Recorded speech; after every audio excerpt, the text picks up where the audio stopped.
Good evening, you're watching AWANI Tonight with me, Farhana Sheikh. More than 100,000 people have been displaced, affecting nearly 31,000 families, with over 600 temporary relief centres set up nationwide. The flood situation has worsened in Kelantan, as well as 8 other states, namely Terengganu, Kedah, Perlis, Negeri Sembilan, Perak, Selangor, Melaka and Johor. Deputy Prime Minister Datuk Seri Ahmad Zahid Hamidi, while monitoring the flood situations in Kelantan, said that over 7,000 personnel has been mobilised in the state since 8 days ago, alongside other aid and assistance. He has also directed the National Disaster Management Agency, NADMA, to immediately send tents from states unaffected by floods to Kelantan. In Kedah, the Sultan Abdul Halim Airport runway is temporarily closed due to floodwaters, though the terminals remain open.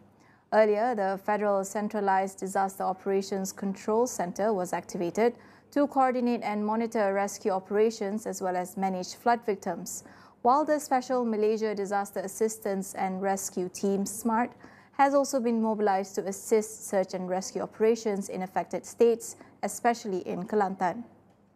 MAN Malaysia has issued a continuous rain warning in parts of East Coast until tomorrow. It also warned that the monsoon surge will continue till the end of November, bringing continuous heavy rain.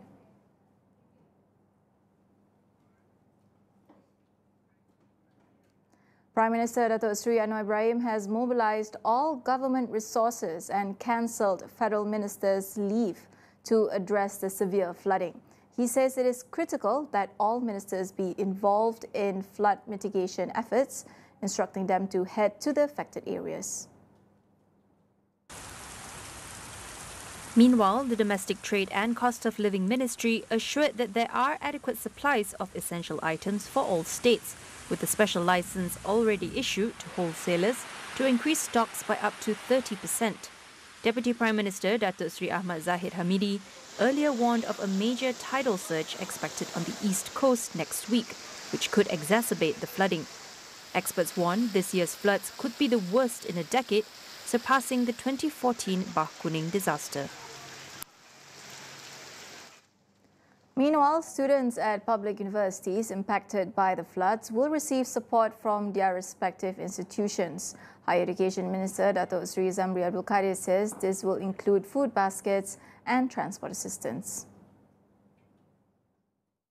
Zamri said his ministry was coordinating with the National Disaster Management Agency or NADMA to streamline efforts. He added that hotlines and volunteer teams have been set up in public universities to provide additional help. Higher education institutions affected include University Malaysia Terengganu, University Sultan Zainal Abidin and University Malaysia Kelantan. Zamri said so far a total of 3,029 students were impacted by the floods, mostly along the east coast. Bernas has agreed to reduce the price of imported white rice from 3,000 ringgit per tonne to 2,800 ringgit per tonne, effective December 1st. Agriculture and Food Security Minister Datuk Seri Mohammad Sabu says the price reduction is in line with current global market trends and the strengthening of the ringgit against the US dollar. He expressed optimism that this move will help reduce the cost of living for Malaysians by improving availability and access to rice at more affordable prices. In March, Bernas revised the price of imported white rice from 3,200 ringgit to 3,000 ringgit per tonne. At that time, Mohammad Sabu said the goal was to lower the cost of every 10 kilograms of rice bags by 2 to 3 ringgit. However, in September last year, Bernas, the nation's sole rice importer, raised the ceiling price of imported white rice nationwide by 36%, from 2,350 ringgit per tonne to 3,200 ringgit per tonne. The increase was attributed to factors like climate change, weakening foreign exchange rates and high operational costs. The parents of the late autistic boy Zain Ryan Abdul Matin want the Attorney General Chambers to review and withdraw the child neglect charge against them. Lawyer representing Zaim Ikhwan Zahari and Ismanira Abdul Manaf confirmed the representation was sent on November 19th. Details of the representation letter have not been revealed. The Petaling Jaya Sessions Court has fixed December 6 for the mention on the status of the representation, while the trial has been set for 15 days starting January next year. On June 13th, the couple pleaded not guilty to a joint charge of neglecting the 6-year-old boy as his custodian in a manner likely to cause physical injury. The charge under Section 31(1)(a) of the Child Act 2001 carries a maximum penalty of 50,000 ringgit up to 20 years in prison or both upon conviction. Zain Ryan was reported missing before his body was found near a stream in Damansara Damai in December last year. We'll go for a quick break. Don't go anywhere.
Welcome back. Social media giants are slamming Australia's new law banning under-16s from using their platforms, calling it rushed and full of unanswered questions.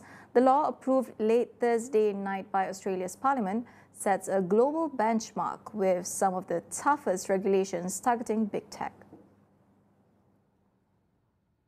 Meta, the owner of Facebook and Instagram, criticised the decision, saying the legislation was pushed through without proper consultation. They argue it places an unfair burden on parents and teens, ignoring what platforms already do to ensure age-appropriate experiences.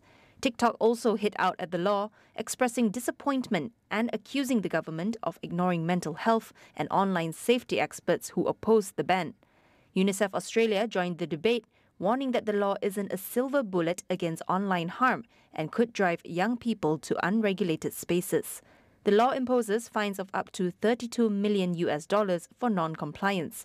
Enforcement trials start in January, with the ban set to take effect in a year. In a move aimed at protecting young users and addressing the negative effects of unrealistic beauty standards, TikTok will soon block teenagers from using beauty filters that alter their appearances, like those that enhance lips or eyes. Filters which are created to be obvious and funny, like those adding bunny ears, will still be allowed. But any filter that changes facial features won't be accessible to users under 18. TikTok announced the changes during a recent safety forum at its European headquarters in Dublin. The social media giant, which has over 1 billion users worldwide, says the policy is part of a broader effort to keep kids safe online. These restrictions come as social media platforms receive growing pressure from regulators over their influence on young mental health. TikTok also said it plans to use artificial intelligence to prevent children under 13 from accessing the app, enforcing its minimum age policy, a standard across many social media platforms. The change will be rolled out globally in the next few weeks. Meanwhile, MPs in the UK are debating a proposed law to legalise assisted dying in England and Wales. The legislation will allow people over 18 with less than 6 months to live to receive medical assistance to end their own lives, a first for the country. The controversial bill has created divisions across traditional party lines, with some MPs opposing their colleagues' views. Considered a matter of conscience, MPs are being given a free vote, allowing them to decide independently from their parties. Laws throughout the UK currently prevent people from seeking medical help to end one's life. Over 150 MPs have signed up to speak in the emotionally charged session, with the debate set to last 5 hours. If the bill is passed today, there would still be many months of parliamentary activity before it becomes a law.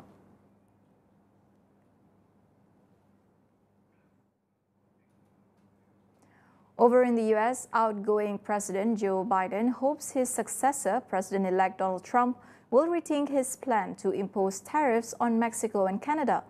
Biden warns the move could negatively impact the country's relationships with close allies. I hope he rethinks it. I think it's a counterproductive thing to do. You know, look, one of the things you've heard me say before, that we have an unusual situation in America. We're surrounded by the Pacific Ocean, the Atlantic Ocean, and 2 allies, Mexico and Canada. And the last thing we need to do is begin to screw up those relationships. I think we've got them in a good place. Earlier this week, Trump announced plans to impose tariffs on Canada and Mexico unless they took stronger action to curb drug trafficking and migrant crossings, potentially violating the US-Mexico-Canada trade agreement. Mexican President Claudia Sheinbaum stated on Thursday that during her call with Trump, tariffs were not specifically discussed. However, she emphasized that both leaders agreed to maintain positive relations. Tensions remain high along the Israeli-Lebanese border despite a ceasefire agreement that was supposed to bring an end to nearly a year of fighting. Both Israel and Lebanon have accused each other of violating the ceasefire deal, which came into effect early Wednesday. Israel's military reported that its air force struck a Hezbollah facility in southern Lebanon, accusing Hezbollah of violating the ceasefire. This was the first strike since the deal took effect. Additionally, Israel claimed it opened fire on Thursday at what it described as suspects. The Lebanese army, on the other side, has accused Israel of breaching the ceasefire, claiming that Israeli forces attacked civilians returning to border villages over the last 2 days. Under the terms of the ceasefire deal, brokered by the US and France, Hezbollah and Israeli forces are to gradually withdraw from southern Lebanon over the next 60 days. The Lebanese army and UN peacekeepers would then be deployed throughout the region. South Korea's largest K-pop agency, HYBE, saw a big drop in market value, losing over $247 million today after New Jeans, one of its biggest groups, announced it was terminating its contract with HYBE sub-label Adore. The announcement followed a months-long dispute between Adore and HYBE, sending HYBE's shares plunging nearly 7% on Friday before closing down over 4%. The 5-member girl group, formed in 2022, revealed their decision to part ways with the agency during a press conference late Thursday, accusing Adore of breaching their contract. New Jeans member Hani spoke out, claiming the group and their staff had faced mistreatment, including deliberate miscommunications and manipulation multiple times. This latest development is part of a broader feud between former New Jeans producer Min Hee-jin, who was also Adore's former CEO, and HYBE. Min has accused HYBE of undermining New Jeans and said she faced retaliation for standing up for the group's interests. New Jeans members had repeatedly demanded Min's reinstatement as CEO, stating they would exit the label if she was not brought back. HYBE's shares have already fallen over 19% this year, reflecting a wider downturn across the K-pop industry. Shares across all of the big 4 K-pop agencies have been falling. That wraps up AWANI Tonight. Check out our web portal, keeping you informed on the critical events shaping our world, all in one place at international.astroawani.com. That's all for now. I'm Farhana Sheikh. Thank you for watching and good night.